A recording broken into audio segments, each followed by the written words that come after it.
വായി തോന്നുന്നത് കോതയ്ക്ക് പാട്ടെന്നുള്ള മട്ടിൽ എന്തും വിളിച്ചു പറയാൻ നമ്മുടെ സംസ്ഥാനത്തിൻ്റെ പ്രതിപക്ഷ നേതാവ് ശ്രമിക്കുന്നത് ശരിയാണോ സാർ? ആ പ്രതിപക്ഷ നേതൃസ്ഥാനം എന്ന് പറയുന്നത് വളരെ വലിയ ഉത്തരവാദിത്വമുള്ളൊരു സ്ഥാനമാണല്ലോ സാർ. മാധ്യമങ്ങളുടെ മൈക്ക് കണ്ടപ്പോൾ സമനില തെറ്റിയാണ് സാർ അദ്ദേഹം പറഞ്ഞത്. ഹൈക്കോടതി ചീഫ് ജസ്റ്റിസ് വായിൽ തോന്നിയത് വിളിച്ചു പറയുകയാണെന്ന്. സാർ, ഇത് ഒരു കാര്യം മാത്രമല്ല സാർ, ആരെക്കുറിച്ചും എന്തും എവിടെയും 4 മൈക്ക് കണ്ടാൽ, ചാനലുകൾ കണ്ടാൽ അങ്ങ് ആവേശം മൂത്ത് പറയുന്ന നിലയിലേക്ക് സംസ്ഥാനത്തിൻ്റെ പ്രതിപക്ഷ നേതാവ് അധപ്പതിച്ചു എന്ന് പറയാൻ സത്യത്തിൽ പ്രയാസമുണ്ട് സാർ. ഒരുപാട് കഴിഞ്ഞ 10 വർഷമായിട്ട് 40-ലധികം മന്ത്രിമാർ ഉണ്ടായിരുന്നല്ലോ സാർ. ഇവർക്കെതിരെ ഒരു അഴിമതി ആക്ഷേപം തെളിവ് സഹിതം ഈ സഭയ്ക്കകത്തോ പുറത്തോ ഉന്നയിക്കാൻ അവർ അവസരം തന്നിട്ടുണ്ടോ? നിങ്ങൾക്കതിന് സാധിച്ചിട്ടുണ്ടോ? ജോൺ ബ്രിട്ടാസ് കേന്ദ്ര ബഡ്ജറ്റ് കഴിഞ്ഞപ്പോൾ പറഞ്ഞതുപോലെ കേരളത്തിന് കിട്ടിയത് ആമയും തേങ്ങയുമാണ് സാർ. അതിനപ്പുറമായിട്ടുള്ള ഒന്നും കേരളത്തിന് കിട്ടിയില്ല. കേന്ദ്ര ബഡ്ജറ്റിൽ അവഗണിക്കുകയാണ് സാർ. ഒന്നും തന്നില്ലെന്ന് മാത്രമല്ല സാർ, എത്ര അഹങ്കാരത്തോടു കൂടിയാണ് BJPയുടെ സംസ്ഥാന അധ്യക്ഷൻ ആ ബഡ്ജറ്റിനെ കുറിച്ച് പറഞ്ഞത്. ഒന്നും തരില്ല. അദ്ദേഹം പറയുകയാണ്, ഒന്നും ഞങ്ങൾ തരാൻ വേണ്ടി പോകുന്നില്ല, NDA വരട്ടെ അപ്പോൾ തരാമെന്ന് പറയുന്ന തരത്തിലുള്ള ഒരു അഹങ്കാരം എങ്ങനെയാണ് സാർ നമ്മുടെ രാജ്യത്ത് ഒരു BJPയുടെ നേതാവിനുണ്ടാവുക? ആരാണ് സാർ അങ്ങനെ പറയാനുള്ള അധികാരം അദ്ദേഹത്തിന് കൊടുത്തിരിക്കുന്നത്? സാർ, ആരധികാരത്തിൽ വരണമെന്ന് തീരുമാനിക്കുന്ന ആരാണ് സാർ? ആരെങ്കിലും ഭയപ്പെടുത്തി അധികാരത്തിൽ കൊണ്ടുവരാൻ വേണ്ടി സാധിക്കുമോ? ജനങ്ങളെ ഭയപ്പെടുത്താൻ വേണ്ടിയിട്ടാണോ BJPയുടെ അധ്യക്ഷൻ എന്ന് പറയുന്നത്? സാർ, ജനങ്ങളല്ലേ സാർ തീരുമാനിക്കുന്നത്? ഇടതുപക്ഷമാണോ വലതുപക്ഷമാണോ BJP ആണോ? ആരാണ് ഈ രാജ്യത്ത് അധികാരത്തിൽ വരേണ്ടത് തീരുമാനിക്കും ജനങ്ങളല്ലേ. അതിനു പകരം ഞങ്ങൾക്കത് തന്നാൽ, ഞങ്ങൾ വന്നാൽ അത് തരുമെന്ന് പറയത്തക്ക തരത്തിലുള്ള അഹന്ത എങ്ങനെയാണ് BJPയുടെ അധ്യക്ഷൻ വരുന്നത്? ജനജീവിതത്തിൻ്റെ സമസ്ത മേഖലകളിൽ നിന്നും ബഡ്ജറ്റിന് വലിയ തോതിലുള്ള പിന്തുണ ലഭിച്ചിട്ടുള്ളത്.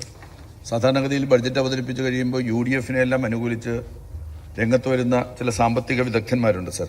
അവർ പോലും ഈ ബഡ്ജറ്റിൻ്റെ യാഥാർത്ഥ്യത്തെ നോക്കി കാണാൻ വേണ്ടിയിട്ട് തയ്യാറായിട്ടുണ്ട്. എല്ലാ മേഖലകളെയും സ്പർശിക്കുന്നു എന്ന് അവർ പറഞ്ഞിട്ടുണ്ട്. സാർ, നമ്മുടെ നാട്ടിലെ ശാസ്ത്ര സാങ്കേതിക IT മേഖല മുതൽ ലക്ഷക്കണക്കായിട്ടുള്ള പാവപ്പെട്ട ഓട്ടോറിക്ഷ തൊഴിലാളികൾ, മോട്ടോർ തൊഴിലാളികൾ, ആശാ വർക്കർമാർ, ഉച്ചക്കഞ്ഞി തൊഴിലാളികൾ, ഗിഗ് വർക്കേഴ്സ് തുടങ്ങി എല്ലാ സാധാരണ മനുഷ്യരുടെ ജീവിതത്തെ തൊട്ടറിഞ്ഞ അവരുടെ ജീവിതത്തിൻ്റെ മെച്ചപ്പെടലിന് വേണ്ടിയിട്ടുള്ള ഒരു അന്തരീക്ഷം സൃഷ്ടിക്കുന്ന ബഡ്ജറ്റായി ഈ ബഡ്ജറ്റിനെ പൊതുസമൂഹം കാണുന്നുണ്ട് സാർ.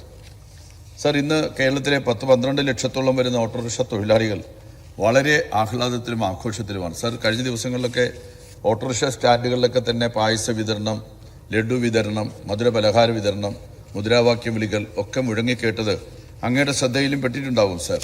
പാവപ്പെട്ടവരെ ചേർത്ത് നിർത്തുന്ന ഒരു ഗവൺമെൻറ്റാണെന്നുള്ള ബോധ്യം കൂടുതൽ തൊഴിലാളികൾക്ക് വന്നൊരു സന്ദർഭമാണ് സാർ. സാർ, ബഡ്ജറ്റിൽ നിരവധി സ്ഥലത്താണ് സാർ അങ്ങ് ഓട്ടോറിക്ഷ തൊഴിലാളികളെ അടയാളപ്പെടുത്തിയത്. ബഡ്ജറ്റ് അവതരിപ്പിച്ച് കുറച്ച് സമയം കഴിഞ്ഞപ്പോൾ ബഡ്ജറ്റിൻ്റെ ഉള്ളടക്കം ശരിയായിട്ട് മനസ്സിലാക്കാൻ വേണ്ടി പോലും ശ്രമിക്കാതെ നമ്മുടെ പ്രതിപക്ഷ നേതാവ് നടത്തിയ ഒരു പത്രസമ്മേളനം കാണാനിടയായി സാർ. സാർ, ഇപ്പോൾ മാത്രമല്ല 2021 ഇത് തന്നെ ആവർത്തിച്ചു. അന്നത്തെ പ്രതിപക്ഷ നേതാവും തൊട്ട് പിന്നാലെ ഒരു പത്രസമ്മേളനം നടത്തി. രണ്ടുപേരും പറഞ്ഞെന്താ വെച്ചാൽ, ഇപ്പോൾ പറഞ്ഞ പ്രതിപക്ഷ നേതാവും പറഞ്ഞു, അന്നത്തെ പ്രതിപക്ഷ നേതാവും പറഞ്ഞു, ഇതെല്ലാം തന്നെ വരാൻ വേണ്ടി പോകുന്ന ഗവൺമെൻറ് മേൽ അനാവശ്യമായിട്ടുള്ളൊരു സാമ്പത്തിക ബാധ്യത ഏൽപ്പിക്കുന്ന ഒരു ബഡ്ജറ്റാണ്, ഇതൊന്നും ഈ ഗവൺമെൻറ് ചെയ്യേണ്ടി വരില്ലല്ലോ എന്നുള്ള മട്ടിലാണ് പ്രതിപക്ഷ നേതാവിൻ്റെ ഒരു പ്രസംഗം വന്നത്. സർ, അന്നാണെങ്കിൽ ഇന്നത്തെ പ്രതിപക്ഷ നേതാവ് ഒരു പ്രമുഖ ന്യൂസ് ചാനലിൽ ബദൽ ബഡ്ജറ്റ് തന്നെ അവതരിപ്പിക്കുന്ന സാഹചര്യം ഉണ്ടായി. സർ, 2021 UDF അധികാരത്തിൽ വരുമെന്നുള്ള നിലയിൽ വകുപ്പ് വിഭജന ചർച്ചകൾ പോലും പൂർത്തീകരിച്ച് മുഖ്യമന്ത്രിയെ സംബന്ധിക്കുന്ന തർക്കം മാത്രം നിലനിർത്തി മന്ത്രിമാരെയൊക്കെ തന്നെ നിശ്ചയിക്കുന്ന ഒരു സാഹചര്യം പോലും അന്നവർ സൃഷ്ടിച്ചെടുത്തു സാർ. പക്ഷേ അന്ന് എന്താണ് സംഭവിച്ചത് എന്നുള്ളത് നമ്മളെല്ലാം പിന്നീട് കണ്ടു. അന്നത്തെ ധനമന്ത്രിയും അന്നത്തെ മുഖ്യമന്ത്രിയും പറഞ്ഞതുപോലെ നിങ്ങൾ വിഷമിക്കേണ്ട കാര്യമൊന്നുമില്ല, ഈ ഗവൺമെൻറ് തന്നെ വീണ്ടും വരും, ഈ രണ്ടാം പിണറായി ഗവൺമെൻറ് തന്നെ മൂന്നാമതും അധികാരത്തിൽ വരും എന്നുള്ള കാര്യത്തിൽ യാതൊരു സംശയവും വേണ്ട. ഈ ബഡ്ജറ്റിൽ പറയുന്ന കാര്യങ്ങളും അതിനപ്പുറം കാര്യങ്ങളും വരുന്ന മൂന്നാം ഗവൺമെൻറ് നമ്മുടെ സംസ്ഥാനത്തെ ജനങ്ങൾക്ക് വേണ്ടി നടപ്പിലാക്കുകയാണ് ചെയ്യും സാർ. സാർ, ജനങ്ങൾ അവരുടെ ജീവിതത്തിൻ്റെ അനുഭവത്തിൽ നിന്നാണ് സാർ തീരുമാനങ്ങൾ എടുക്കുന്നത്. മാധ്യമങ്ങളെ കൂട്ടുപിടിച്ചുകൊണ്ട് വലതുപക്ഷ ശക്തികൾ നമ്മുടെ സംസ്ഥാനത്ത് നടത്തുന്ന വ്യാജ പ്രചരണങ്ങളുണ്ട് സാർ. ആ വ്യാജ പ്രചരണങ്ങൾ ജനങ്ങളുടെ മനസ്സിനെ ബാധിക്കുമെന്നുള്ള ചിന്തയിലാണ് ആ വ്യാജ പ്രചരണങ്ങളുടെ ഭാണ്ഡക്കെട്ട് അഴിച്ചുവിടാൻ വേണ്ടിയിട്ട് അവർ ശ്രമിക്കുന്നത്. പക്ഷേ സാർ, 2021 നടത്തിയ വ്യാജ പ്രചരണങ്ങൾക്ക് ജനങ്ങൾ വില കൽപ്പിച്ചില്ല എന്നുള്ളത് പോലെ തന്നെ സാർ ഇപ്പോഴും 2026 ഇപ്പോൾ നടത്തുന്നതായിട്ടുള്ള ആ വ്യാജ പ്രചരണങ്ങൾക്ക് ഒരു വിലയും ജനങ്ങൾ കൽപ്പിക്കാൻ വേണ്ടി പോകുന്നില്ല.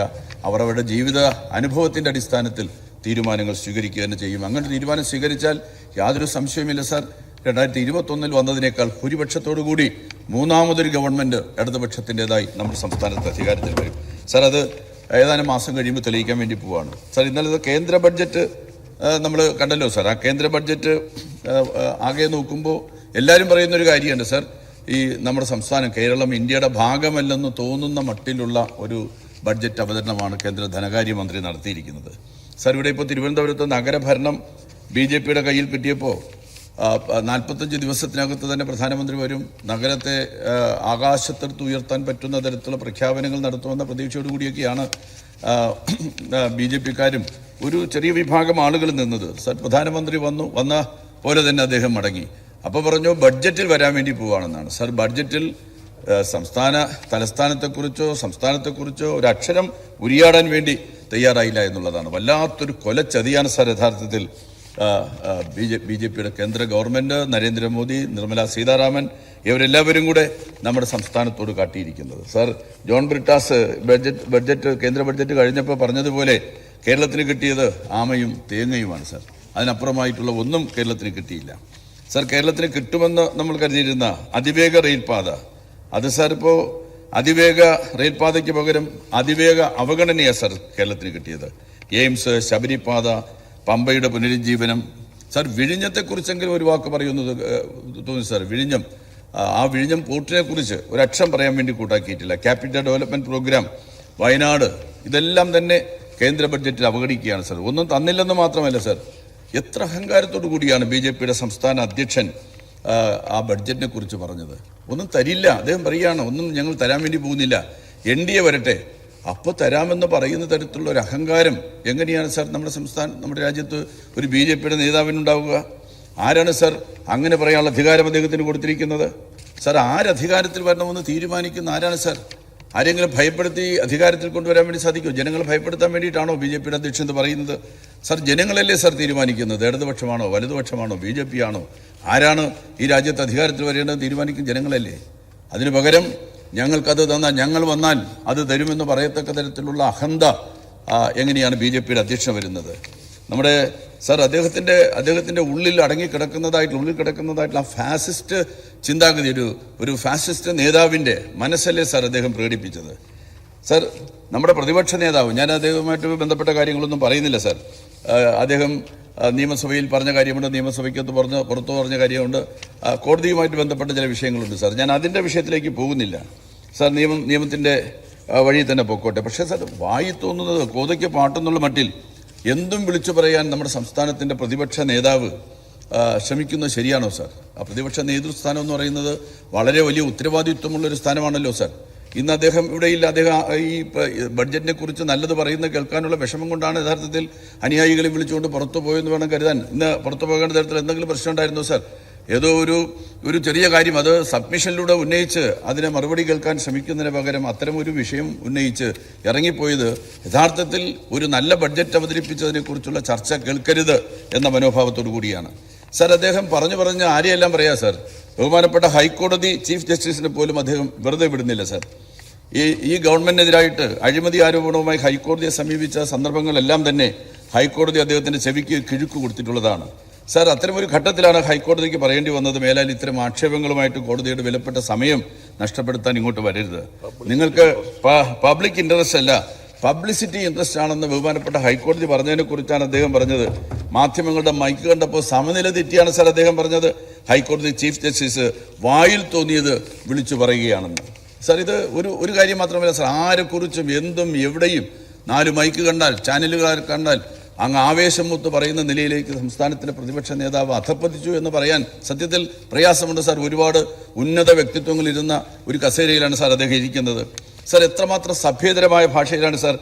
കുറച്ച് കോൺഗ്രസ്സുകാരെ കണ്ടപ്പോൾ റോഡ് കുറുകെ ഒരു സ്റ്റേജെല്ലാം കെട്ടി ഒരു മൈക്ക് വെച്ച് കെട്ടിക്കൊണ്ട് പ്രിയപ്പെട്ട നമ്മുടെ സംസ്ഥാനത്തെ വിദ്യാഭ്യാസ മന്ത്രിയായിട്ടുള്ള ശിവൻകുട്ടിയെക്കുറിച്ച് അദ്ദേഹം പറഞ്ഞത് സാർ. എന്നിട്ട് പറഞ്ഞിട്ടോ സാർ, അത് ഓൺ ചെയ്യാനുള്ള ഒരു ആർജവം പോലും അദ്ദേഹം കാണിക്കുന്നില്ല സാർ. വീഡിയോ എല്ലാം തെളിവുള്ള കാലത്ത് ആ കാലത്ത് പോലും തെറ്റുപറ്റിയെങ്കിൽ തെറ്റുപറ്റിയെന്ന് പറയാനുള്ള മര്യാദ കാണിക്കാൻ പ്രതിപക്ഷ നേതാവ് ശ്രമിക്കുന്നില്ല സാർ. ശിവൻകുട്ടിയെ സംബന്ധിച്ച് പറയുമ്പോൾ അദ്ദേഹം പ്രതിപക്ഷ നേതാവിനെ പോലെ ഒരു സർവ്വവിജ്ഞാനകോശമല്ല സാർ. മാസത്തിൽ 60 പുസ്തകമൊന്നും വായിച്ച് വലിയ പണ്ഡിതനൊന്നും ആകാൻ വേണ്ടി അദ്ദേഹം ശ്രമിക്കാറില്ല. ശിവൻകുട്ടി ഒരു സാധാരണ പൊതുപ്രവർത്തകനും ജനസേവകനും മാത്രമാണ്. വിദ്യാർത്ഥി രാഷ്ട്രീയത്തിലൂടെ കടന്നു വന്ന് വിദ്യാർത്ഥി പ്രവർത്തനത്തിൽ നിന്ന് ഊർജ്ജം സംഭരിച്ച് നാട്ടിലെ ഗ്രാമപഞ്ചായത്ത് അംഗവും ഗ്രാമപഞ്ചായത്തിൻ്റെ അധ്യക്ഷനും പിന്നെ നഗരത്തിലെ മേയറൊക്കെയായി ജനങ്ങളുടെ ജീവിതവും കുട്ടികളുടെ മനസ്സും രക്ഷിതാക്കളുടെ ഹൃദയവും സ്കൂളുകളുടെ പ്രവർത്തനമൊക്കെ മനസ്സിലാക്കിയ ഒരു സാധാരണ രാഷ്ട്രീയക്കാരൻ മാത്രമാണ് സർ ശിവൻകുട്ടി. അല്ല അദ്ദേഹത്തെ പോലെ ബഹുഭാഷാ പണ്ഡിതനോ അല്ല എന്താ ഈ വിജ്ഞാനത്തിൻ്റെ മറുകര കണ്ട ഒരാളൊന്നുമല്ല. കേരളത്തിൻ്റെ വിദ്യാഭ്യാസ മേഖലയുടെ ഉന്നമനത്തിനായി അഹോരാത്രം പ്രയത്നിക്കുന്ന മന്ത്രിയാണ് സർ അദ്ദേഹം. ശിവൻകുട്ടിയുടെ മികവറിയണമെങ്കിൽ കോൺഗ്രസിൻ്റെ കാലത്തേക്ക്, കോൺഗ്രസ് ഭരിച്ച ഉമ്മൻചാണ്ടിയും ആന്റണിയും ഒക്കെ ഭരിച്ച കാലമുണ്ടല്ലോ, ആ കാലത്തേക്ക് ഒന്ന് തിരിഞ്ഞു നോക്കണം സർ. അന്ന് എന്തായിരുന്നു സർ അവസ്ഥ? ഉമ്മൻചാണ്ടി സർക്കാരിൻ്റെ കാലത്ത്, അബ്ദുറബിൻ്റെ കാലത്ത് ക്രിസ്മസ് പരീക്ഷ കഴിഞ്ഞിട്ടും പാഠപുസ്തകങ്ങൾ വിതരണം ചെയ്യാത്ത ഗുരുതരമായ ഭരണപരാജയം ഉണ്ടായിരുന്നില്ലേ സർ? ശിവൻകുട്ടിയുടെ കാലത്ത് ഇപ്പോൾ എന്താ? 9ാം ക്ലാസ്സിലെ പരീക്ഷ ആരംഭിക്കും മുമ്പ് തന്നെ 10ലെ പുസ്തകങ്ങൾ കുട്ടികളുടെ അടുക്കലെത്തുകയാണ് സർ. അന്നത്തെ കാലത്ത് ഉച്ചക്കഞ്ഞി അരിയിൽ എലിയെയും പഴുതാരിയും പാറ്റയും പല്ലിയും ഒക്കെ ഉണ്ടായിരുന്നുവെങ്കിൽ സാർ ഇന്ന് സ്കൂളിൽ നല്ല വൃത്തിയുള്ള സാഹചര്യത്തിൽ ഊണും ബിരിയാണിയും മന്തിയും ഓരോ ദിവസവും പ്രത്യേകം മെനു തയ്യാറാക്കി ഭക്ഷണം നൽകുകയാണ് സാർ. പൊതുവിദ്യാലയങ്ങൾ ലാഭകരമല്ലെന്ന് പറഞ്ഞ് നിങ്ങൾ പൂട്ടാൻ ശ്രമിച്ചപ്പോൾ, റിയൽ എസ്റ്റേറ്റ് മാഫിയകൾക്ക് സ്കൂളിരിക്കുന്ന സ്ഥലം മറിച്ച് വിൽക്കാൻ അവസരമൊരുക്കിയപ്പോൾ ഞങ്ങളിവിടെ റിസോർട്ടിന് സമാനമായ കെട്ടിടങ്ങൾ ഒരുക്കി കുട്ടികളെ തിരികെ സർക്കാർ സ്കൂളുകളിലേക്ക് എത്തിക്കുകയാണ് സാർ. 55,000 ഹൈടെക് ക്ലാസ് മുറികൾ, 5,000 കോടി രൂപയുടെ അടിസ്ഥാന സൗകര്യ വികസനം, 550 പുതിയ സ്കൂൾ കെട്ടിടങ്ങൾ. സാർ, ഇത് വിദ്യാഭ്യാസ മേഖലയിൽ മാത്രമല്ല, വിസ്താര ഭയത്താൽ മറ്റു മേഖലകളുടെ കാര്യങ്ങൾ ഈ സന്ദർഭത്തിൽ ചൂണ്ടിക്കാണിക്കാൻ ഞാൻ ആഗ്രഹിക്കുന്നില്ല സർ. സർ, ആരോഗ്യ മേഖലയുടെ കാര്യം പ്രത്യേകിച്ച് എടുത്തു പറയേണ്ട. എൻ്റെ നിയോജക മണ്ഡലത്തിൽ ഉള്ള കേരളത്തിലെ ആദ്യത്തെ മെഡിക്കൽ കോളേജിന് 717 കോടി രൂപയുടെ സമഗ്ര വികസന പദ്ധതിയാണ് സർ അവിടെ നടന്നു വരുന്നത്. സാർ, ഞാൻ കൂടുതൽ അതിനെ സംബന്ധിച്ച് സംസാരിക്കുന്നില്ല സാർ. ഇപ്പോൾ RCCയുടെ പുതിയ ബ്ലോക്കിൻ്റെ ഉദ്ഘാടനം വരുന്ന 2 ആഴ്ചയ്ക്കകം നടക്കുകയാണ് സാർ. ഏതാണ്ട് 240 കോടിയിൽ പരം രൂപ ചെലവഴിച്ച് ഒരു സമാന്തരമായി, ഇന്നത്തെ ബ്ലോക്കിന് സമാന്തരമായുള്ള ഒരു പുതിയ ബ്ലോക്കിൻ്റെ നിർമ്മാണം പൂർത്തീകരിക്കാനായിട്ട് 1-2 പിണറായി ഗവൺമെൻറ്റിൻ്റെ കാലത്ത് നടന്നു കഴിഞ്ഞിരിക്കുകയാണ് സാർ. അതൊക്കെ ആ നിലയിൽ വൻ വികസനം നമ്മുടെ സംസ്ഥാനത്ത് നടക്കുന്ന മെഡിക്കൽ കോളേജ് അടക്കമുള്ള ആരോഗ്യ മേഖലയിൽ പ്രവർത്തിക്കുന്ന മന്ത്രിയെ ഒറ്റതിരിച്ച് ആക്രമിക്കാൻ വേണ്ടി നടത്തുന്ന പരിശ്രമങ്ങൾ ഈ കേരളം കണ്ടുകൊണ്ടിരിക്കുകയാണ് സാർ. സാർ, 2016 മുമ്പുള്ള കേരളമാണോ സാർ ഈ 10 വർഷത്തിന് ശേഷം നമ്മളിന്ന് കാണുന്ന കേരളം? സാർ, അന്നത്തെ കാലത്ത് ഒരു ജിക്കുമോനും ജോപ്പനും സലീം രാജും പാവം പയ്യനും ഒക്കെ ചേർന്ന് മുഖ്യമന്ത്രിയുടെ ഓഫീസിനെ അഴിമതിയുടെ കേന്ദ്രമാക്കിയില്ലേ സാർ? എൻ്റെ കടകംപള്ളി വില്ലേജിലാണ് കേരളത്തിലെ ഏറ്റവും വലിയ ഭൂമി കുംഭകോണം നടന്നത്, ഇവരുടെയൊക്കെ നേതൃത്വത്തിൽ നടന്നത്. പാവപ്പെട്ട 200ഓളം ആളുകളുടെ ഭൂമി വ്യാജ തണ്ടപ്പേരുണ്ടാക്കി നിങ്ങളുടെ മുഖ്യമന്ത്രിയുടെ സ്റ്റാഫ് അംഗത്തിൻ്റെ നേതൃത്വത്തിൽ തട്ടിയെടുത്ത സംഭവമെല്ലാം ഈ സന്ദർഭത്തിൽ സൂചിപ്പിക്കുകയാണ് സാർ. 2011, 2016 കാലഘട്ടവും 2016 മുതലുള്ള LDFിൻ്റെ കാലഘട്ടവും തമ്മിലുള്ള താരതമ്യം കേവലം ഒരു ഭരണമാറ്റത്തിൻ്റെ താരതമ്യമല്ല സാർ. ഇത് അഴിമതിയിൽ നിന്ന് സുതാര്യതയിലേക്കും അസ്ഥിരതയിൽ നിന്ന് നിശ്ചയദാർഢ്യത്തിലേക്കുമുള്ള മാറ്റമാണ് സാർ. എന്തിൻ്റെ പേരിലാണ് സാർ ഈ ഗവൺമെന്റിനെ ആക്ഷേപിക്കുന്നത്? എന്ത് പറഞ്ഞിട്ടാണ് ആക്ഷേപിക്കാൻ സാധിക്കുക? കഴിഞ്ഞ 10 വർഷമായിട്ട് 40-ലധികം മന്ത്രിമാർ ഉണ്ടായിരുന്നല്ലോ സാർ. ഇവർക്കെതിരെ ഒരു അഴിമതി ആക്ഷേപം തെളിവ് സഹിതം ഈ സഭയ്ക്കകത്തോ പുറത്തോ ഉന്നയിക്കാൻ അവർ അവസരം തന്നിട്ടുണ്ടോ? നിങ്ങൾക്കതിന് സാധിച്ചിട്ടുണ്ടോ? ഉന്നയിച്ച അഴിമതി ആക്ഷേപങ്ങളുടെ സ്ഥിതി എന്താണ്? കോടതി പോലും എടുത്ത് തോട്ടിൽ കളയുകയായിരുന്നില്ലേ സാർ? എന്തിന്റെ അടിസ്ഥാനത്തിലാണ് നിങ്ങൾ അധികാരത്തിൽ വരുമെന്ന് പറയുന്നത്? ജനങ്ങൾ എന്തുകൊണ്ട് ഞങ്ങൾ വോട്ട് ചെയ്യില്ല എന്നാണ് സാർ? നമ്മുടെ സംസ്ഥാനത്ത് ഭവനരഹിതരായിട്ടുള്ള ഏതാണ്ട് 5 ലക്ഷത്തോളം വരുന്ന ആളുകൾക്ക് വീട് നിർമ്മിച്ചു കൊടുത്താണോ സാർ ഈ ഗവൺമെന്റ് ചെയ്ത കുറ്റം? സാർ, ഞാൻ ദീർഘിപ്പിക്കുന്നില്ല സാർ. ഈ ഗവൺമെന്റ് ചെയ്ത വികസന പ്രവർത്തനങ്ങളുടെ നാൾവഴികളോ അതിന്റെ വിശദാംശങ്ങളോ പറയുന്നില്ല സാർ. ഇപ്പോൾ കേന്ദ്ര ഗവൺമെന്റ് പ്രഖ്യാപിച്ചിരിക്കുന്ന ധാതു ഇടനാഴിയെ സംബന്ധിച്ച് എനിക്ക് സംശയമാണ് സാർ. ആ ധാതു ഇടനാഴിയിലൂടെ സ്വകാര്യ കുത്തക കമ്പനികളെ നമ്മുടെ ധാതു മേഖലയിലേക്ക് കടത്താൻ വേണ്ടിയിട്ടുള്ള നീക്കമാണോ എന്നുള്ള സംശയം എനിക്കുണ്ട് സാർ. അത് നിശ്ചയമായിട്ടും സംസ്ഥാന ഗവൺമെന്റ് ഗൗരവത്തോടുകൂടി കാണുമെന്ന് ഞാൻ കരുതുകയാണ് സാർ.